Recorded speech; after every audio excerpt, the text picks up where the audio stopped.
So, he mentioned something, everybody needs an impossible dream, and I think, or an impossible mission, rather.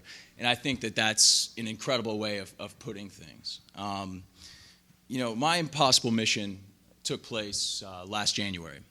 I just got out of the Marine Corps. I was sitting around like many of you in January, and I saw these images come across the screen. And probably like many people out here today, I said, I wish there was something I could do. And like many people here who probably sent text message donations to the Red Cross, I looked for a way to give. My heart fell for these people.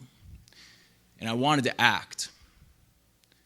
And I said, this situation right here, it looks very familiar to me.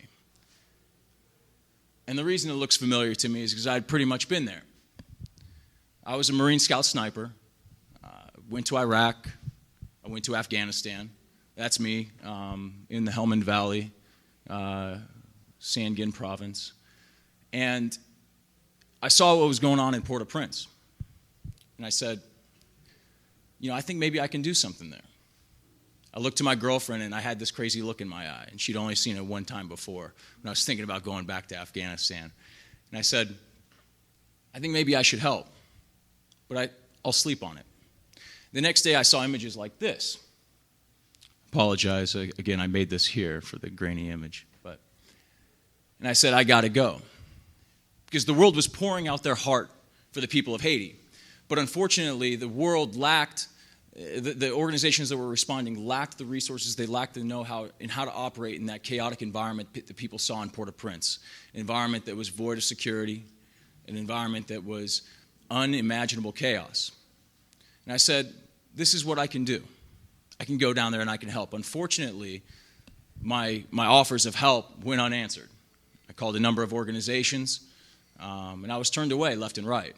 I explained to them the skills that I had, the experiences that I'd gone through, and I tried to convince them that they needed to send me to Port-au-Prince, but bureaucracy got in the way. So I started to call a lot of my friends, people I'd served with, people I'd been with in college, firefighters, just people that I knew, and said, hey, do you want to go to Port-au-Prince?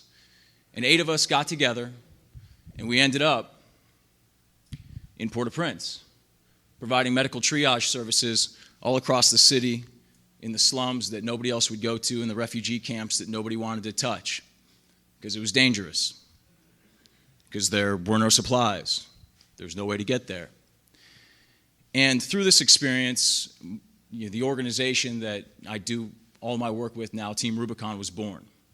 And the mission for Team Rubicon has become harnessing the skills of our nation's veterans, those of us that have served in Iraq and Afghanistan that have gone off to horrible places around the globe, who have learned a lot of skills that aren't always transferable into technology or advertising or marketing. I couldn't do that. I don't even know what Twitter is. You can follow us at Team Rubicon, and you'll see the last time I tweeted it was about 4 months ago. But we have skills that can be transferred into other things, and those skills weren't being harnessed. The big 8 organizations today, they aren't harnessing the skills of our nation's veterans. Now, we don't have all the skills, and so we partner them up with medical professionals, doctors, nurses, physician's assistants, paramedics. We go into the worst places on the planet. We went to Haiti. We went to Chile last year. We did a training mission to Burma. We went to Pakistan.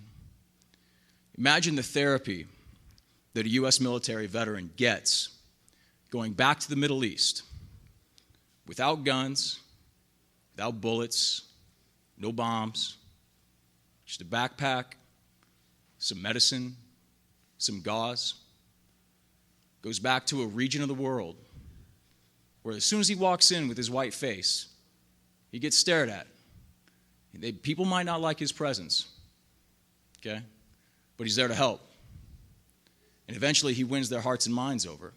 Imagine what that does for a veteran. Maybe a veteran with some emotional scars from the wars that he's fought in. So that's what we're doing at Team Rubicon. Now, Mario told me that I had to come here and tell you guys, what it is that I've learned, or we've learned at Team Rubicon as we've launched this venture. So I jotted down a couple of the lessons that I think are the biggest ones that we've learned. 3 of them. The hardest thing in launching a big, bold idea, I think, is overcoming the how and the why. Because you're going to come out with this idea. You're going to come out with this crazy idea that's got 5,000 gadgets that you want on it, and somebody's going to say, how? How are we going to do that? Why would we do that? But it's your passion, and there's a reason that you have that idea. And as soon as you can get past these hows and whys, and I'm not saying you got to answer them, okay? You don't have to answer them. You just have to move past this doubt that everybody around you is going to have. Because it's going to be a bold, hairy idea that you're trying to move forward, okay? And there's going to be a lot of people that are going to be coming at you and asking you, why would you do that? Team Rubicon, why are you starting another disaster relief organization? Why are you trying to reinvent the wheel?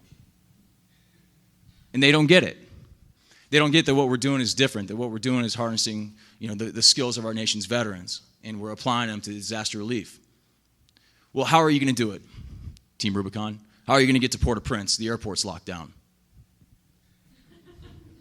Well, we're going to fly into the Dominican Republic, and we're going to cross over the border at the port city of Chamonix, and if we have to, we'll put the packs on our backs and we'll walk all the way in.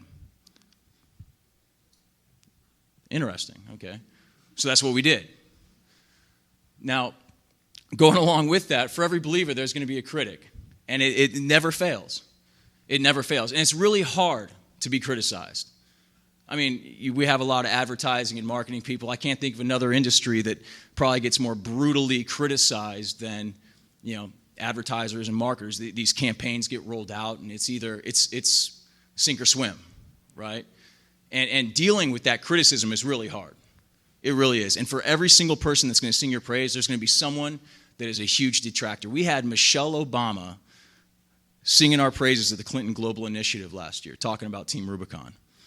And recently, we just got back from the Sudan, and a big shot at a big disaster relief organization, a medical organization, whom many of you would know, if not all of you, decided to call us a pseudo-military, right-wing, nut-job, glory-seeking group of thrill-seekers, or something like that.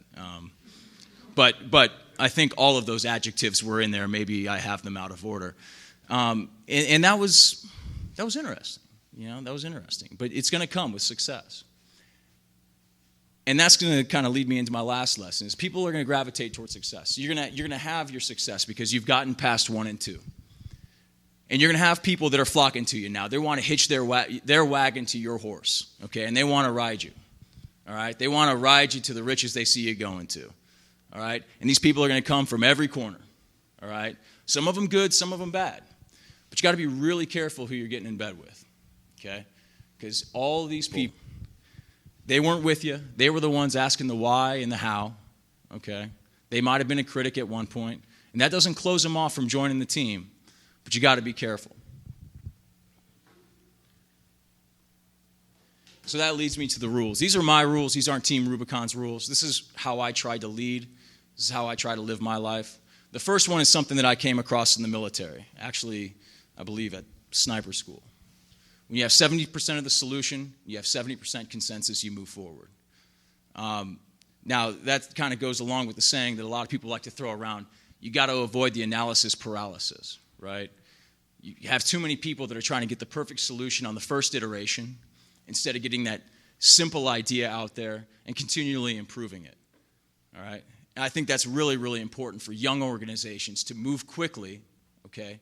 Not to be stuck in this early stage of thinking, analyzing.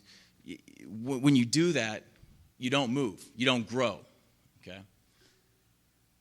That leads me to the second one, and this is something that we absolutely live by, because in what we do, we take a lot of risks. And our risk assessment model is designed to be very fluid and very rapid.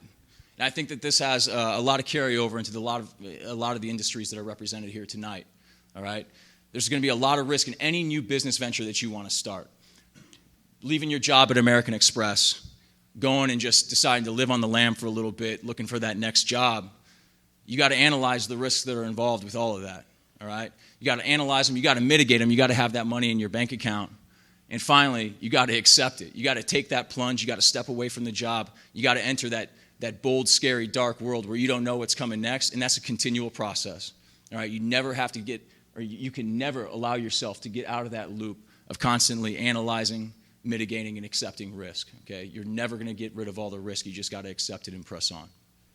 And finally, going back to kind of the previous page, you got to surround yourself only with those people that have the same content to character as yourself. I can't emphasize that enough. It's kind of cliche to talk about it in the military, the band of brothers. I think that holds true everywhere you go. And you can't ever sell out any position on your team to someone, whatever skill it is that they're bringing or how much money they're bringing to the table. You can't ever sell those core positions out on your founding team or your development team to someone that is going to compromise your vision, what you believe in, and how you're going to accomplish it. It's never worth it. So with that, I guess I'll close for Mario. I want to thank everybody for coming out. Thank you.